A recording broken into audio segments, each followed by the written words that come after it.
Hello friends, myself Subhajit. আমি আজকে যে চ্যাপ্টার নিয়ে ডিসকাস করব তার নাম কেমিক্যাল বন্ডিং। এই চ্যাপ্টারটি আমরা কয়েকটি পার্টে পড়ব। তো আমরা 9-10 পর্যন্ত যেটুকু কেমিক্যাল বন্ড সম্পর্কে জেনেছি তার মধ্যে ছিল only ionic bond and covalent bond. Ionic bond অর্থাৎ যেটা কোজেল লুইস অ্যাপ্রোচ অর্থাৎ লুইস ডট স্ট্রাকচারে আমরা আয়নিক বন্ড কী করে ফর্ম করে সেটা কিন্তু আমরা দেখেছি অলরেডি 9-10-এ। অর্থাৎ জাস্ট ফর এক্সাম্পল NaCl, সোডিয়ামের যে এক্সেস ইলেকট্রনটা আছে সেটা সেই ক্লোরিনকে দিয়ে দেবে, তার জন্য ক্লোরিনও অক্টেট ফিল আপ হবে, সোডিয়ামেরও অক্টেট ফিল আপ হবে, সেখান থেকে Na+Cl-, সেখান থেকে NaCl। এটা আমরা এই ইলেকট্রন ডট স্ট্রাকচারটা আমরা জেনেছি। কোভ্যালেন্ট বন্ডও আমরা জেনেছি কি না, কোভ্যালেন্ট বন্ডে ইলেকট্রন শেয়ারিং হবে। সাপোজ এই যে কমন রিজিয়নে অর্থাৎ CO2 যদি আমরা একটা মলিকিউল ধরে নিই, তাহলে কি হবে না, অক্সিজেনের ভ্যালেন্স শেলে আছে 6টা ইলেকট্রন, কার্বনের ভ্যালেন্স শেলে আছে 4টে ইলেকট্রন, অর্থাৎ এই 4টে electron, this one this one this one and this one, এই 4টে ইলেকট্রন। তো কার্বন অ্যান্ড অক্সিজেন যদি দুটো করে ইলেকট্রন শেয়ার করে তাহলে কি হবে, তাদের দুজনেরই অক্টেট ফিল আপ হবে, অর্থাৎ এইখানে ডাবল বন্ড তৈরি হবে। এটাও আমরা জেনেছি কোভ্যালেন্ট বন্ডকে কিভাবে ডট স্ট্রাকচার দিয়ে আঁকা হয়। এইখানে আরেকটা বন্ড আমাদের পড়তে হবে যেটার নাম হচ্ছে কোঅর্ডিনেট অর ডেটিভ বন্ড, যেটা নিয়ে আমি পরে ইলাবোরেটলি ডিসকাস করব। আমি জাস্ট একটা এক্সাম্পল দিচ্ছি কোঅর্ডিনেট বন্ডটাকে কিভাবে এই ডট স্ট্রাকচার দিয়ে আঁকা হয়। আমরা আয়নিক বন্ডের ক্ষেত্রে কি দেখেছি না, একটা ইলেকট্রন সে পাশের এলিমেন্টকে দিয়ে দেবে, তো পাশের আয়নকে দিয়ে দেবে। কোভ্যালেন্ট বন্ডে কি দেখেছি না, ইলেকট্রন দুটোই শেয়ার করবে, দুটো এলিমেন্ট। কোঅর্ডিনেট বন্ডের ডিফারেন্স হচ্ছে, সাপোজ কোঅর্ডিনেট বন্ডের একটা এক্সাম্পল যদি আমরা ধরে নিই HNO3, তাহলে এটার ডিফারেন্স হচ্ছে নাইট্রোজেন HNO3 যদি আমরা ড্র করি,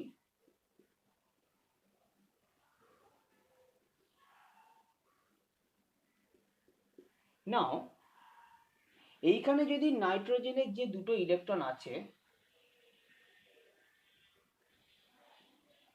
এই দুটো ইলেকট্রন যদি অক্সিজেনের সঙ্গে, এই অক্সিজেনে কটা আছে, এই অক্সিজেনে আছে 6টা ভ্যালেন্সিয়াল ইলেকট্রন, এই নাইট্রোজেন যদি এই ইলেকট্রনটা অক্সিজেনের সঙ্গে মিউচুয়াল শেয়ার করে তাহলে কিন্তু নাইট্রোজেনের অক্টেট রুল ভায়োলেট হবে। সেই জন্য কি করবে, নাইট্রোজেন প্রথমে এই ইলেকট্রনটা অক্সিজেনকে দিয়ে দেবে, দিয়ে দিয়ে দুজনেই শেয়ার করবে। তার মানে কোঅর্ডিনেট বন্ডের বেসিক ডিফারেন্সটা হলো, যেটা আয়নিক বন্ডে যেরকম ছিল একটা ইলেকট্রন তার পাশের এলিমেন্টকে দিয়ে দেবে, কোভ্যালেন্ট বন্ডে হচ্ছে মিউচুয়াল শেয়ারিং করবে। কোঅর্ডিনেট বন্ডে হচ্ছে একটা এলিমেন্ট তার এক্সেস যে ইলেকট্রন পেয়ার আছে সেইটা পাশের এলিমেন্টকে দিয়ে দেবে, দিয়ে তারা দুজনে শেয়ার করবে। This is call coordinate bond, এবং এই বন্ডটাকে অ্যারো দিয়ে লেখা হয়। সাপোজ যদি আমরা এটা করি তাহলে এই বন্ডটাকে অ্যারো দিয়ে লেখা হয় HNO3। এরকম আরো কোঅর্ডিনেট বন্ডের আরো এক্সাম্পল আছে। As for example H2SO4, H3PO4, NH3BF3 complex, যদি আমরা NH3BF3 কমপ্লেক্স দেখি, অর্থাৎ NH3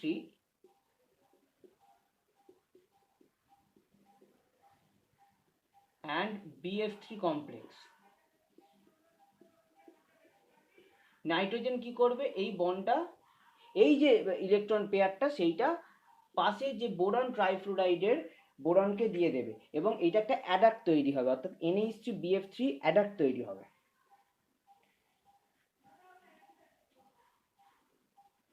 না, এখানে আরেকটা জিনিস বলার, সেটা হচ্ছে formal charge. What is formal charge? আমরা এতদিন ধরে যে আমরা যে চার্জগুলো আমরা লিখে এসেছি, সাপোজ কার্বনেট আয়ন, আমরা নর্মালি কার্বনেট আয়নটা কীভাবে লিখি না, CO3 মাথায় 2-, সাপোজ আমাদের কার্বনেট আয়ন লিখতে দেওয়া হলো, আমরা কি লিখি না CO3 মাথায় 2 বা অ্যামোনিয়াম আয়ন লিখতে দেওয়া হলো, আমরা কি লিখি NH4 মাথায় প্লাস। কিন্তু এই মাথায় মাইনাস সাইন বা প্লাস সাইনটা কোন এলিমেন্টের জন্য আসছে সেইটা কিন্তু আমরা এখনো পর্যন্ত দেখিনি। এইবার আমরা দেখব by calculating of formal charge. Formal চার্জের একটা ফর্মুলা আছে। ফর্মাল চার্জ যদি আমরা F ধরে নিই, F equals to V minus S by two minus L. ভিটা কি? ভিটা হচ্ছে ভ্যালেন্স শেলে যে কটা ইলেকট্রন থাকে, এসটা হচ্ছে শেয়ার ইলেকট্রনস অ্যান্ড এলটা হচ্ছে আনশেয়ার ভ্যালেন্স ইলেকট্রনস। সাপোজ আমরা যদি একটা এক্সাম্পল নিই HClO4, HClO4, তো HClO4 এর আমরা যদি ক্লোরিনের যদি ফর্মাল চার্জ আমরা ক্যালকুলেট করি তাহলে কি হবে? আমরা আগে স্ট্রাকচারটা পুরো এঁকে নিই, বন্ড পরে দিচ্ছি। HClO4, তাহলে কি হবে না HClO4 যদি আমরা ক্যালকুলেট করি, এখানে ক্লোরিনের অক্টেট ফিল আপ হয়ে গেল, এখানে একটা বন্ড, এখানে অক্সিজেনের দুটো লোন পেয়ার আছে, এইখানে তিনটে,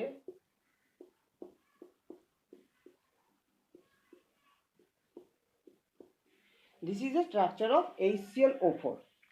এইবার ফর্মাল চার্জ অন ক্লোরিন যদি আমরা ক্যালকুলেট করতে, তাহলে কি হচ্ছে ক্লোরিনের ভ্যালেন্স শেলে কটা ইলেকট্রন থাকে না 7টা, তাহলে 7 লিখলাম মাইনাস এস বাই টু, কটা ইলেকট্রন শেয়ার করেছে না এই অক্সিজেন, এই 4টে বন্ডের জন্য টোটাল 8টা ইলেকট্রন শেয়ার করেছে, অর্থাৎ 8/2 মাইনাস এল, আনশেয়ার্ড ইলেকট্রন কটা আছে 0, তার মানে ক্লোরিনের জন্য ক্লোরিনের formal charge for HClO4 formal charge বেরোনো 3।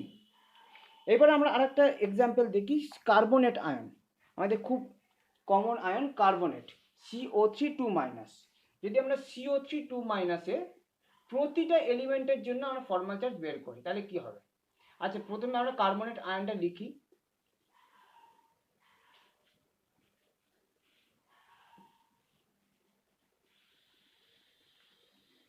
কার্বনেট আয়নটাকে দেখতে হচ্ছে এইরকম, একটা ডাবল বন্ড, এইদিকে একটা অক্সিজেন, এইদিকে একটা অক্সিজেন, তার মানে এখানে 6টা থাকবে, মাথায় 2-। ওকে, নাও এইখানে যদি আমরা কার্বনের জন্য প্রথমে ফর্মাল চার্জ বের করি, ফর্মাল চার্জ অফ কার্বন, তাহলে কি হবে না কার্বনের ভ্যালেন্স শেলে ইলেকট্রন থাকে 4টে, মানে 4 লিখলাম মাইনাস এস বাই টু, কটা ইলেকট্রন শেয়ার করেছে 8টা, অর্থাৎ 8/2 মাইনাস 0, তাহলে কত হচ্ছে কার্বনের এখানে ফর্মাল চার্জ হচ্ছে 0। যদি আমরা যে ডাবল বন্ডেড অক্সিজেন আছে সেইটা যদি আমরা বের করি, ডাবল বন্ডেড অক্সিজেনের ক্ষেত্রে ফর্মাল চার্জ, ডাবল অক্সিজেনের বাইরের সেলে কটা থাকে না বাইরের সেলে থাকে 6টা, তাহলে 6 মাইনাস কটা ইলেকট্রন শেয়ার করেছে 1 2 3 4, মানে 4/2, কটা ইলেকট্রন আনশেয়ার অবস্থায় আছে, এখানে আঁকা হয়নি, আনশেয়ার অবস্থায় আছে 4টে, তার মানে 4 - 4, তার মানে এখানে ফর্মাল চার্জ কত দাঁড়াচ্ছে? ফর্মাল চার্জ দাঁড়াচ্ছে এইটার ক্ষেত্রে 0। Formal charge of oxygen, formal charge of oxygen যদি সিঙ্গেল বন্ডের জন্য আমরা বের করি তাহলে কত হবে? সিঙ্গেল বন্ডের জন্য যদি আমরা বের করি, দুটো অক্সিজেনেরই সেম ফর্মাল চার্জ হবে, সেম অক্সিজেনের ভ্যালেন্স ইলেকট্রন হচ্ছে 6 মাইনাস কটা ইলেকট্রন শেয়ার করেছে না 2টো, অর্থাৎ 2/2, কটা ইলেকট্রন আনশেয়ার অবস্থা আছে 6টা, তার মানে এখানে হচ্ছে ফর্মাল চার্জ বেরোবে -1, অর্থাৎ অক্সিজেন, এই অক্সিজেনগুলোর ফর্মাল চার্জ -1 করে, এই অক্সিজেনটার হচ্ছে 0 আর এই কার্বনটারও হচ্ছে 0, এই দুটো অক্সিজেনের -1-এর জন্য আমাদের কিন্তু চার্জটা -2 আসে।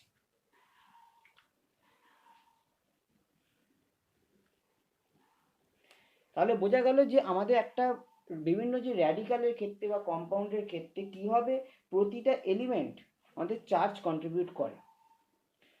না আমরা যদি এরপরে আমরা রেজোনেন্স স্ট্রাকচার পড়ব, সেখানেও দেখব যে প্রচুর স্ট্রাকচার আঁকা হয়, এবং আমরা বুঝবো কি করে, আমরা সাপোজ এটা বলা হলো যে CO2 মাইনাস CO3 2- আমাদের ফর্মাল চার্জ ক্যালকুলেট করা হবে, কিন্তু এই CO3 যে এইরকমই হবে, অর্থাৎ কার্বনের সাথে একটা অক্সিজেনে ডাবল বন্ড থাকবে এবং দুটো অক্সিজেনে সিঙ্গেল বন্ড থাকবে, এইটা আমরা বুঝবো কি করে? অর্থাৎ আমাদের নেক্সট টপিক হলো how to detect the most stable canonical structure on the basis of formal charge.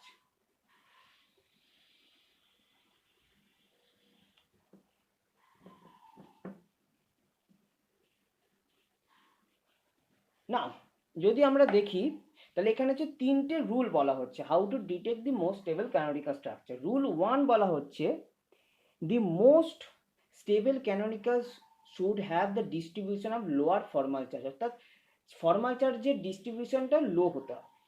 Next rule 2 হচ্ছে localization of negative charge on more electronegative element is more stable, অর্থাৎ মোর ইলেকট্রোনেগেটিভ, যে এলিমেন্টে electronegative যত বেশি থাকবে সেইখানে যদি negative charge থাকে সেইটা বেশি স্টেবল হবে। অ্যান্ড রুল 3 হচ্ছে সিমেট্রিক্যাল ফর্মাল চার্জ ডিস্ট্রিবিউশন।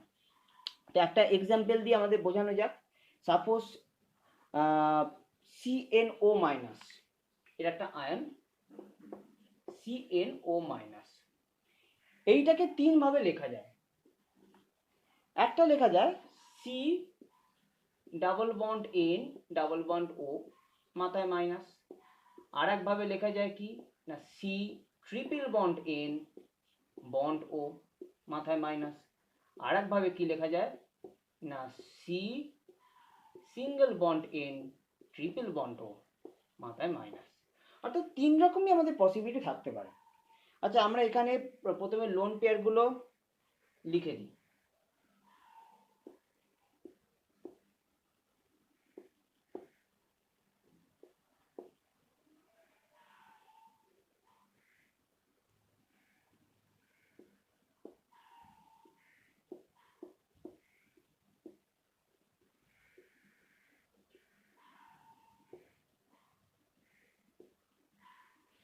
আচ্ছা, লোন পেয়ারগুলো আমাদের মোটামুটি আঁকা হয়ে গেছে। এবার আমরা দেখব আমাদের ফর্মাল চার্জ ক্যালকুলেট করতে হবে। যদি আমরা ফর্মাল চার্জ ক্যালকুলেট করা হয় অর্থাৎ আগের প্রসেসে, তাহলে আমরা ক্যালকুলেট করে যেটা পাবো সেটা হচ্ছে এরকম, অর্থাৎ -2 + 1 এটা পাবো 0, এইটা পাবো -1 + 1 এটা পাবো -1, অ্যান্ড নেক্সট ওয়ান পাবো -3 + 1 অ্যান্ড +1। এইটা তোমরা বাড়িতে করে দেখতে পারো, এই একই ফর্মাল চার্জ বেরোবে। এবার আমরা দেখি যে তিনটে স্ট্রাকচারের মধ্যে কোনটা বেশি স্টেবল। আমাদের রুল 1 কি ছিল, যে distribution of lower formal charge. এখানে ডিস্ট্রিবিউশন হচ্ছে -2 থেকে +1, এখানে -1 থেকে +1, এখানে -3 থেকে +1, অর্থাৎ -3 থেকে +1 প্রথমেই ক্যান্সেল। নেক্সট কোনটা -2 থেকে +1 এটাও ক্যান্সেল। তাহলে আমাদের স্টেবল স্ট্রাকচার কোনটা হবে, এইটা। অর্থাৎ CnO মাইনাস যখন আমরা ফর্মাল চার্জ ক্যালকুলেট করব বা আমরা যখন ইলেকট্রন ডট স্ট্রাকচার আঁকবো, তখন আমাদের মোস্ট স্টেবল স্ট্রাকচার হবে দিস ওয়ান। নেক্সট একটা যদি এক্সাম্পল করি, সালফেট। সালফেটটা অনেকগুলো স্ট্রাকচার হয়, তো সালফেট এই এক্সাম্পলটা যদি আমরা সঠিকভাবে জানতে পারি তাহলে কিন্তু আমাদের অনেকটাই ক্লিয়ার বোঝা হয়ে যাবে।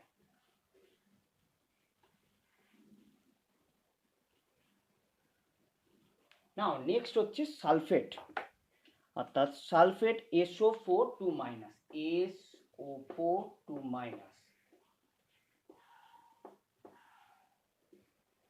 সালফেটটা আমরা ড্র করা যাক।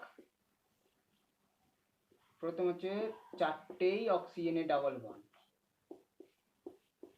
এইটা একটা হতে পারে। আর একটা কি হতে পারে না একটা সিঙ্গেল বন্ড অক্সিজেন হয়ে গেল, বাকিগুলো সব ডাবল বন্ড। নেক্সট ওয়ান কি হতে পারে, দুটো অক্সিজেন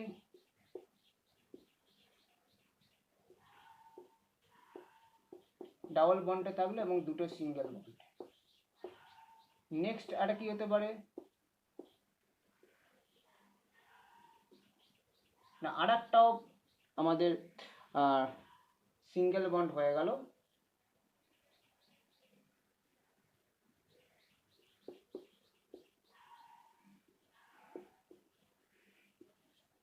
আর একটা কি হতে পারে চারটেই সিঙ্গেল বন্ড।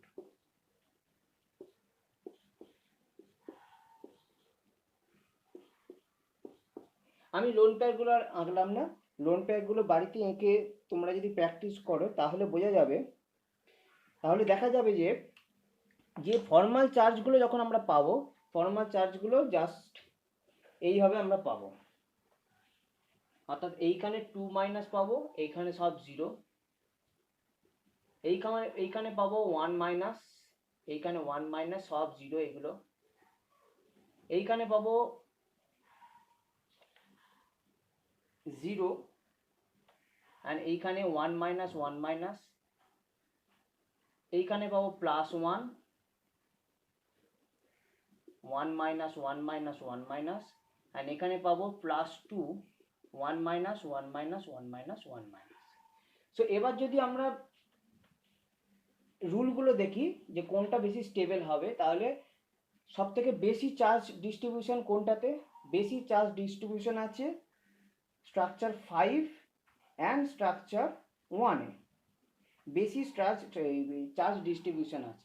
এইখানে -2 থেকে 0 এটা ক্যান্সেল, এটা হচ্ছে +2 থেকে -1 এটা ক্যান্সেল, এটা হচ্ছে +1 থেকে -1 এটাও ক্যান্সেল, তাহলে দুটো আছে -1 থেকে 0 অ্যান্ড 0 থেকে -1।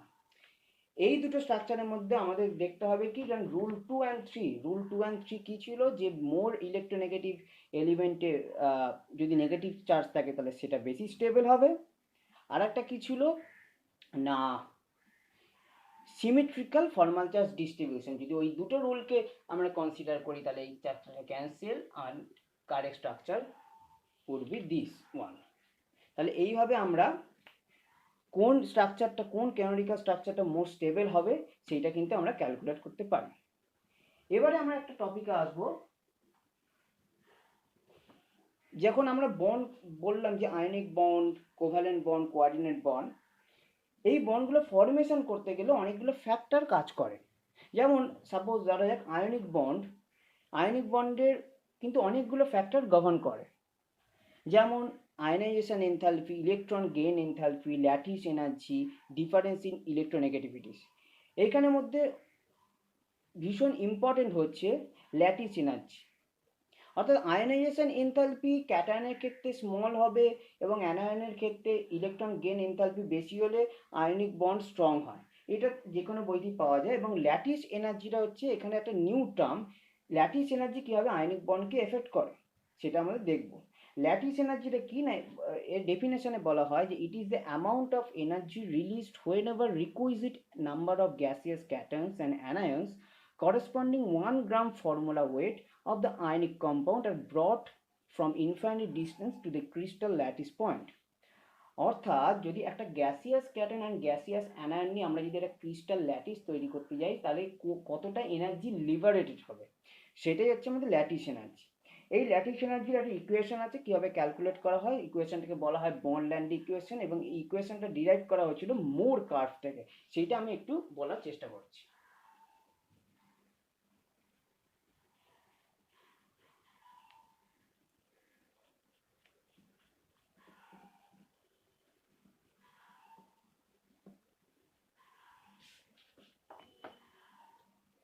তো মোর কার্ভটা যেটা ছিল সেটা হচ্ছে এইরকম ছিল,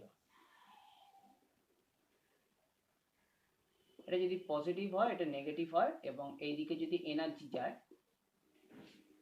বলা হচ্ছে যে মোর কার্ভের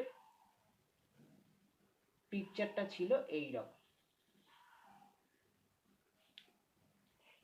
এইদিকে যদি আমাদের ইন্টারনিউক্লিয়ার ডিস্টেন্স রাখা হয় এবং এইদিকে যদি আমাদের এনার্জি একটা কার্ভ করা হয়, তাহলে বলা হচ্ছে কি না এনার্জি ডিউ টু রিপালশন, অর্থাৎ ইলেকট্রনের সঙ্গে যে রিপালশন হয় সেইটার জন্য এনার্জি কার্ভটা পাওয়া যাবে this one, this for repulsion, and this is the attraction between the nucleus and the electrons, অর্থাৎ this is for attraction। এই দুটো কার্ভে যদি সামেশন করা হয় অর্থাৎ রেজাল্টেন্ট নেওয়া হয় তাহলে কার্ভটা দেখতে লাগবে this one, and this energy is called according to Moore lattice energy. this is the internuclear distance at equilibrium, অর্থাৎ r equilibrium. This is the energy called lattice energy according to Moore. This is the curve known as Moore curve. More curve. And এই curve থেকে derivation করে একটা equation পাওয়া গেছিল যেটাকে বলা হচ্ছে বর্ন ল্যান্ডে ইকুয়েশন। সেই ইকুয়েশনটা দেখতে অনেকটা এইরকম, যে U equals to negative sign, ওপরে আসছে N A Z plus Z minus E square A divided by 4 pi epsilon R square, sorry, 4 pi epsilon r and 1 minus 1 by n. This is called the Born-Lande equation. Born-Lande. This is called Born-Lande equation. এই equation থেকে এখানে এটা কি, a is called the Madelung constant and n is called the Born exponent. এই দুটো constant এবং এদেরও definite value আছে, সেটা যে কোনো বইতে একটা চার্ট দেওয়া থাকে। This U is called the lattice energy, normally represented in kilojoule per mole. তো এই ইকুয়েশন থেকে আমাদের কিন্তু ল্যাটিস এনার্জি ক্যালকুলেট করা যায়।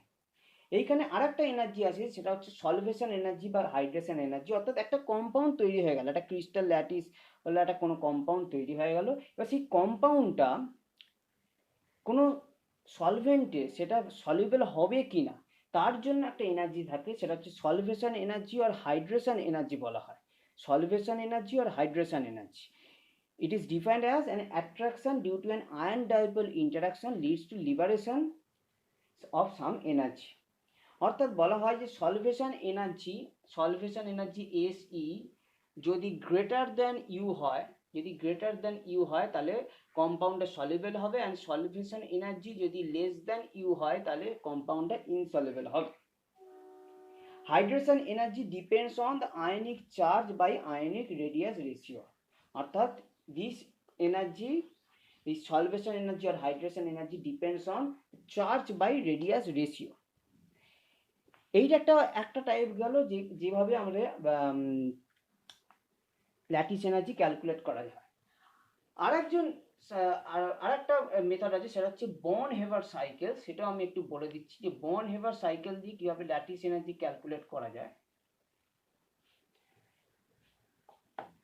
বর্ন হেভার সাইকেল বলছে যে সাপোজ ধরা যাক Na আর ক্লোরিন দিয়ে আমাদের NaCl তৈরি হচ্ছে, সোডিয়াম অ্যান্ড ক্লোরিন দিয়ে আমাদের NaCl তৈরি হচ্ছে। সোডিয়াম নর্মাল সলিড থাকে অ্যান্ড ক্লোরিন নর্মাল গ্যাস থাকে, এখান থেকে NaCl তৈরি হচ্ছে। NaClটাও কিন্তু সলিড না। সোডিয়াম একটা এলিমেন্ট সলিড এবং ক্লোরিন Cl2 একটা ডায়াটমিক এলিমেন্ট, সেইটা একটা গ্যাসিয়াস মলিকিউল, গ্যাসিয়াস এলিমেন্ট থেকে NaCl একটা কম্পাউন্ড তৈরি হচ্ছে সলিড। এটা তো নিশ্চয়ই ওয়ান স্টেপ প্রসেস হবে না। যদি ওয়ান স্টেপ প্রসেস হয় এবং তার এনার্জিটাকে যদি আমরা ফরমেশন এনার্জি বলি, তাহলে এই দুটো এলিমেন্ট থেকে আমাদের কি করে NaCl তৈরি হচ্ছে, নিশ্চয়ই অনেকগুলো স্টেপ আছে। যেমন সোডিয়ামটা প্রথমে সোডিয়াম গ্যাস হবে, সেইখান থেকে Na প্লাস ক্যাটায়ন হবে। ক্লোরিন ডাইঅ্যাটমিক থেকে প্রথমে মনোঅ্যাটমিক হবে, সেইখান থেকে অ্যানায়ন তৈরি হবে, এবং এই ক্যাটায়ন অ্যান্ড অ্যানায়ন মিলে আমাদের NaCl এ যাবে। অর্থাৎ এই যে gaseous cation and gaseous anion তৈরি হলো, এর দরুন যে NaCl কম্পাউন্ডটা তৈরি হলো, এটাই আমরা পড়লাম কি ল্যাটিস এনার্জি। সোডিয়াম সলিড থেকে গ্যাস হচ্ছে মানে কি না সাবলিমেশন এনার্জি। গ্যাস থেকে প্লাস চার্জ হচ্ছে, অর্থাৎ নিউট্রাল থেকে প্লাস চার্জ হচ্ছে, আমরা এটা আগের চ্যাপ্টারেই পড়েছিলাম, এটার নাম হচ্ছে আয়নাইজেশন এনার্জি। ডাইঅ্যাটমিক থেকে মোনোঅ্যাটমিক হচ্ছে, অর্থাৎ এটা ডিসোসিয়েশন এনার্জি। দেন নিউট্রাল থেকে আমাদের একটা অ্যানায়নে কনভার্ট হচ্ছে, অর্থাৎ সেটা হচ্ছে electron gain enthalpy. Born Haber বললেন যে delta HF is a summation of all this energies, অর্থাৎ delta HF equals to delta HS plus delta HIE plus delta HD plus delta HEG plus U. এইখান থেকেও আমাদের ইউটা calculate করা যায়। This is a part of one important part of ionic bond. আর একটা important part আছে, সেটা হচ্ছে কোভ্যালেন্ট বন্ডে, অর্থাৎ ভ্যারিয়েবল ভ্যালেন্সি বের করা। ভ্যারিয়েবল ভ্যালেন্সিটা আমাদের কোভ্যালেন্ট বন্ডের ক্ষেত্রে খুব ইম্পর্টেন্ট, কারণ আমরা অনেক দিন ধরেই দেখেছি যে আয়রনের দুটো ভ্যালেন্সি পাওয়া যায়, কপারের দুটো ভ্যালেন্সি পাওয়া যায়, ফসফরাসের দুটো ভ্যালেন্সি পাওয়া যায়, 3 and 5। তো এই ভ্যারিয়েবল ভ্যালেন্সিগুলো কী করে আসে? সাপোজ আমরা যদি তিনটে এক্সাম্পল নিই, ফসফরাস, সালফার অ্যান্ড ক্লোরিন, তাহলে আমাদের বোঝা যাবে। ফসফরাসের অ্যাটমিক নাম্বার হচ্ছে 15, অর্থাৎ ভ্যালেন্স সেলের ইলেকট্রনিক কনফিগারেশন কী হবে না 1s2 2s2। আমরা যদি পুরো ইলেকট্রনিক কনফিগারেশনটা লিখি তাহলে কি হবে 1s2 2s2 2p6 3s2 3p6,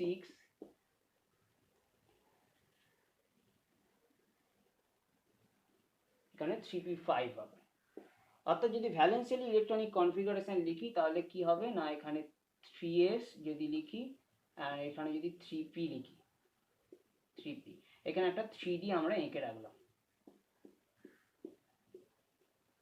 না। তাহলে 3s এ কি আছে, এই ইলেকট্রনটা আছে, এইটাই হচ্ছে ফসফরাসের ইলেকট্রনিক কনফিগারেশন। তাহলে নর্মাল অর্থাৎ গ্রাউন্ড স্টেটে আমাদের ফসফরাসের কটা সিঙ্গেল ইলেকট্রন আছে? একটা। অর্থাৎ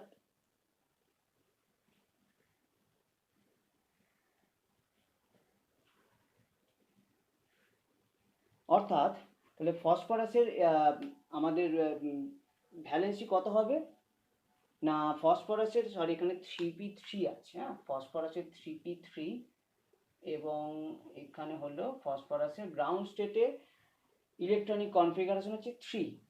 অর্থাৎ তিনটে যে কটা সিঙ্গেল ইলেকট্রন থাকবে সেটি হচ্ছে তার ভ্যালেন্সি হবে।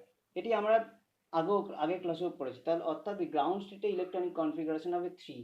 যদি এক্সাইটেড স্টেটে হয়, এক্সাইটেড স্টেটে কি হয়ে যাবে, এক্সাইটেড স্টেটে হবে এই যে 3s এর ইলেকট্রনটা আছে, এই 3s এর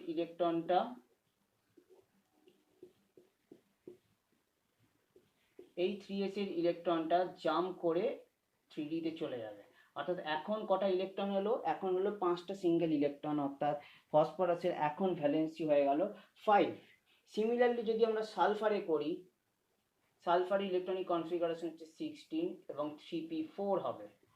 তো সালফারে হচ্ছে একটা ইলেকট্রন বাড়লো, তাহলে সালফারে গ্রাউন্ড স্টেটে ইলেকট্রনিক কনফিগারেশন 2। যদি ফার্স্ট এক্সাইটেড স্টেটে যাই তাহলে ফার্স্ট এক্সাইটেড স্টেটে থাকবে 4, অর্থাৎ 1 2 3 4 ফার্স্ট এক্সাইটেড স্টেটে। দেন যদি থার্ড এক্সাইটেড স্টেটে যাই তাহলে কত থাকবে না, থার্ড এক্সাইটেড স্টেটে গেলে এই ইলেকট্রনটা এইখানে জাম্প করবে, অর্থাৎ থাকবে 6। সিমিলারলি যদি আমরা ক্লোরিনের ক্ষেত্রে দেখি, ক্লোরিন 17, ক্লোরিনের ক্ষেত্রে যদি আমরা দেখি তাহলে হবে 3p5। এই ক্লোরিনটাই আমি প্রথমে লিখতে গিয়েছিলাম 3p5। ওকে, যদি 3p5 বলা হয় তাহলে ক্লোরিনের প্রথমে গ্রাউন্ড স্টেটে থাকবে 1, নেক্সট এক্সাইটেড স্টেটে থাকবে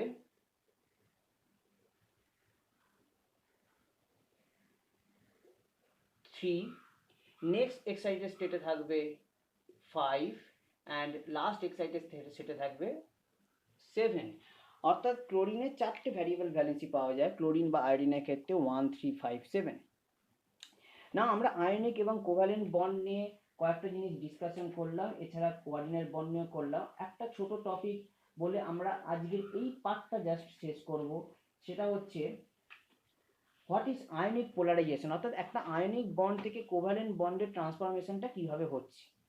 এইখানে আয়নিক পোলারাইজেশনের ব্যাপারটা আসছে।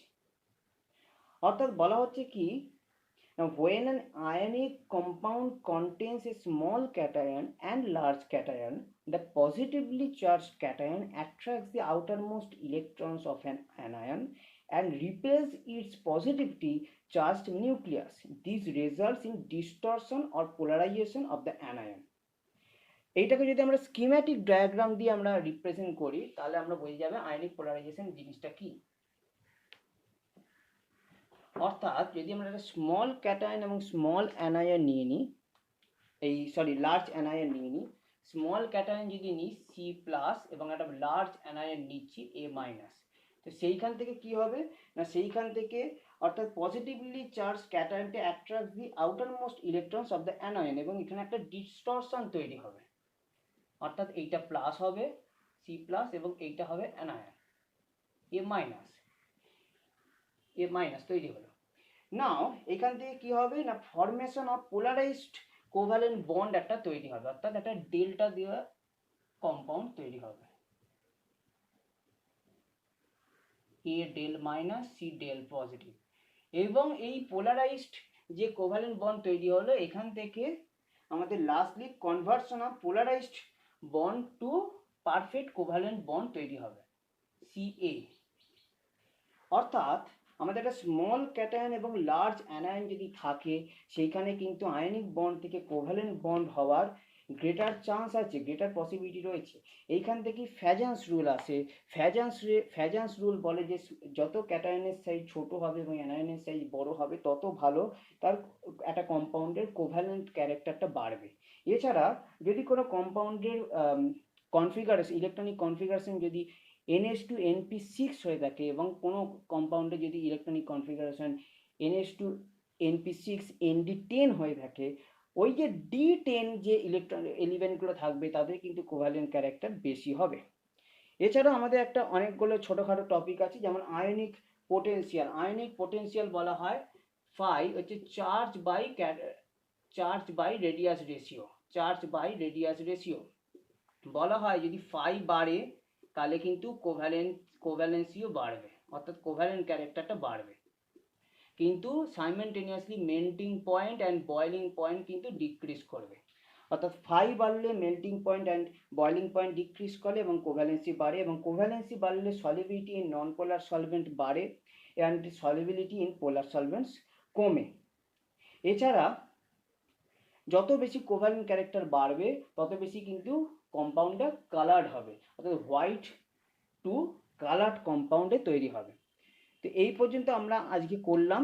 নেক্সট দিন আমরা করব এই যে আমরা এতগুলো যে কম্পাউন্ড আমরা পড়লাম বা এতগুলো যে বন্ড আমরা ডিসকাস করলাম, সেই যে এই বন্ডগুলো দিয়ে যে কম্পাউন্ডগুলো তৈরি হচ্ছে সেই কম্পাউন্ডগুলোর জিওমেট্রি কীরকম, স্ট্রাকচার কীরকম, সেই বন্ডগুলোতে বন্ড যেগুলো ইলেকট্রন তৈরি করছে তাদের এফেক্ট কতটা, এবং যে ইলেকট্রনগুলো এক্সেস করে আছে অর্থাৎ লোন পেয়ার যাদেরকে আমরা বলি তার সেইগুলোর এফেক্ট কতটা একটা কম্পাউন্ডের জিওমেট্রি বা শেপ ডিটারমাইন করার জন্য। এই নিয়ে আমাদের তিনটে থিওরি আছে, অর্থাৎ valence bond theory, VS EPR theory এবং এমওটি অর্থাৎ মলিকুলার অরবিটাল থিওরি। এইগুলো নিয়ে আমরা নেক্সট দিন ডিসকাস করব। Thank you.